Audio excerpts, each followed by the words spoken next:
Welcome back to Trade Tips. This is our second installment on upholstery. Today we're going to be covering trim. Trim is a decorative element that's used to cover up where upholstery has been attached to a frame. So with that, we're going to start by looking at our first chair, our first type of trim. So here you have the simplest case of trim. There's no trim. The seat's been fully upholstered and the upholstery has been tacked underneath inside the frame. On just this chair, you have nail head trim. Nail heads cover up the smaller staples that have been used to attach the upholstery to the frame, and nails come in all shapes and sizes.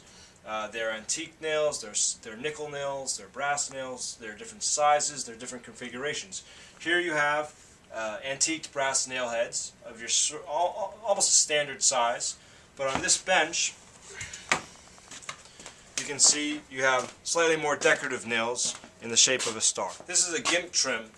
GIMP trim can be any sort of tape or cord that is used to and that is applied over the staples holding in the upholstery to the frame. Sometimes there's a corded bit, or sometimes it's just flat. As an alternative to GIMP, you have single and double welt trim. This is a double welt trim, and you can see where it's got its name. You have two cords right on top of each other, and it's applied on the surface to cover up the staples in the same way as in the other cases.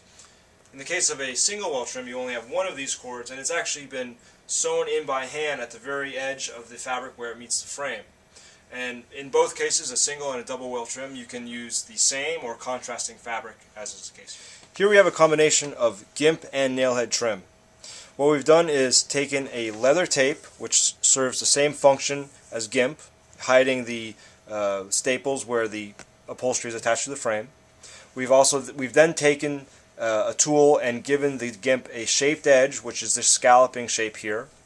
And then finally we've applied nail heads. The nail heads are spaced out instead of immediately side by side, and these nail heads are smaller than your normal one and just a simple antiqued brass. Finally, you'll also notice in this chair that you can use trim in the upholstery of a chair. Here it's been used to offset and to reinforce the upholstery construction that you see here. Thanks very much. That concludes our edition on trim. Our next edition of Trade Tips will be on upholstery construction. So please join us then, and we look forward to seeing you.